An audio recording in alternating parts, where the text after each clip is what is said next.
Welcome back into Talking Fitchburg. Happy St. Patty's Day. And we couldn't celebrate St. Patty's Day without begging and pleading. And no, she didn't. I didn't even take that much. I just had to ask her. I didn't wait a little bit till the last minute to ask her. But Catherine Snyder, Fitchburg Historical Society, everything St. Patrick's Irish. She's got it all. And happy St. Patrick's Day to you. And thank you so much for joining me today here on Talking Fitchburg. It's always a pleasure, Jeremy. And so happy St. Patrick's Day to you too. It's always a special day for me because my family name is O'Brien with deep roots in Fitchburg. And so it's just a pleasure to look over some of the influence of the Irish in Fitchburg through the years. I thought I'd like to start with just a opening paragraph from the book by Tom Kenny, which is Irish Settlers in Fitchburg, early Irish settlers in Fitchburg. And it opens up this way. On a crisp November day in 1842, two Irish immigrant brothers in their 20s drove a horse and buggy through Oak Woods along an Indian trail that ran from Janesville to Madison. As they entered the township that was to become known as Fitchburg, the young men pulled up their buggy at a small log hotel on the banks of a pond where it is said that the skies overhead would blacken from time to time with immense flocks of migratory birds. So this is actually where Oak Hall was, at the corner of Fish Hatchery and M that they're referring to here. Wow. A man named Harvey Bush, who had recently established one of the first farms in the township, offered to guide them to prime, unclaimed land 2 miles to the east. They rode out to view the property, which turned out to be gently rolling prairie land interspersed with oak groves. After canvassing the promising territory, Harvey Bush turned to the brothers and uttered his now legendary line, "It's fine land, but it's such an out-of-the-way place."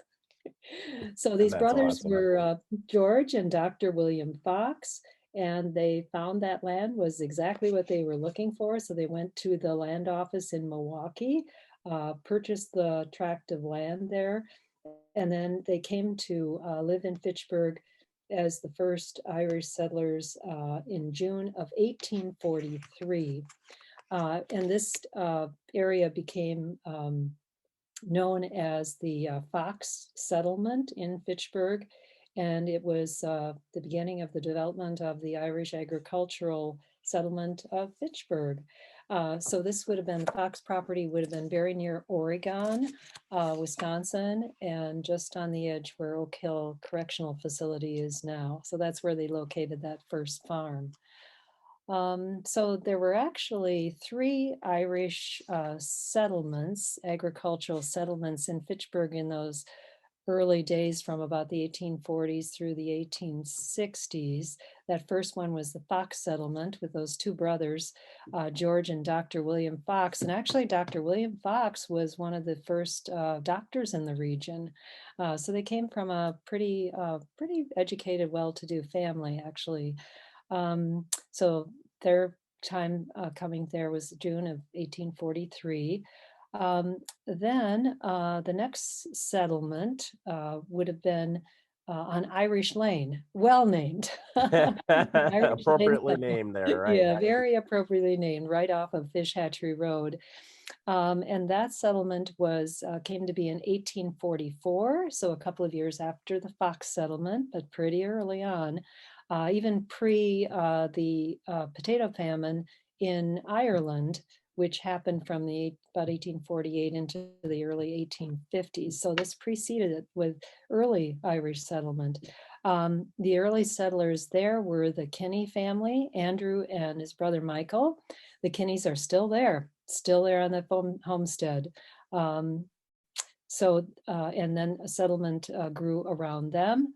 And then the third settlement, the latest of these Irish settlements, was after 1850, right around that time, and that was Stoner Prairie, where Stoner Prairie School is now, and that along Seminole Highway.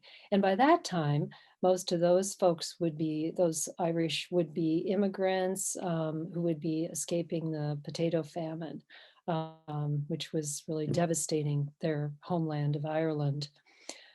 So it became, those three settlements, really a heart of one of Dane County's largest rural Irish communities. And just to give you an idea, the 1860 census in Fitchburg, there were 213 households. Can you imagine that total Can't number in can't Fitchburg? even. And 76 of those were Irish families. So about 30% of Fitchburg were Irish. The head of the households were Irish born in 1860. So just to give you an idea of some of the names, um, since it's St. Patrick's Day, here we go. Berries, Burns, Grady's, Lacey's, McQuillan's, Sweeney's, Whalen's. And then in the late 1800s into the early 1900s, O'Brien's and Dunn's, which are actually my relatives, families purchased farms along Seminole Highway too, and those families are still present in that area. As are so many of the other families are still there, sense of those early families. So influence remains in Fitchburg.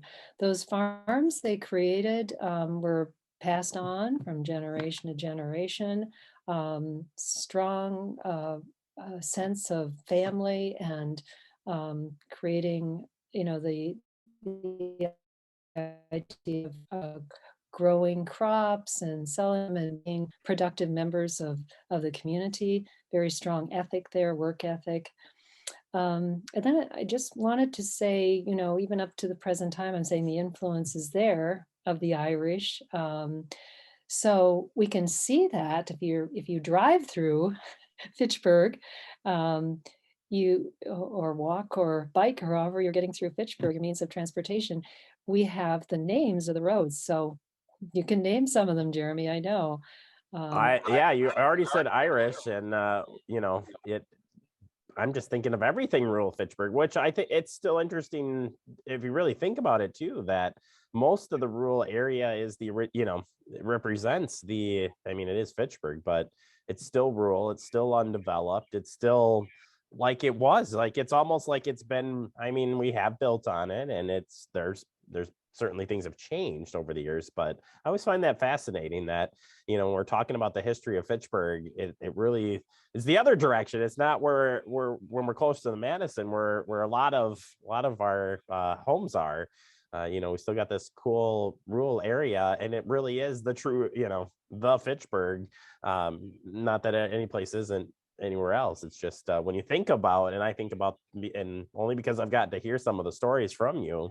But when I think of Seminole and the railroad and those sort of things that are still somewhat out there, the bike path representing, that same path and going down Went Road, and yeah, it's awesome. But tell us some of those road names, because there's a bunch of them. There are. So if you think of the roads going east and west through Fitchburg, main thoroughfares, McKee, Lacey, Whalen. And then there are maybe not quite as prominent roads, but well-known still, Purcell, Byrne, Lawler, McCoy. So I'm sure folks recognize those names.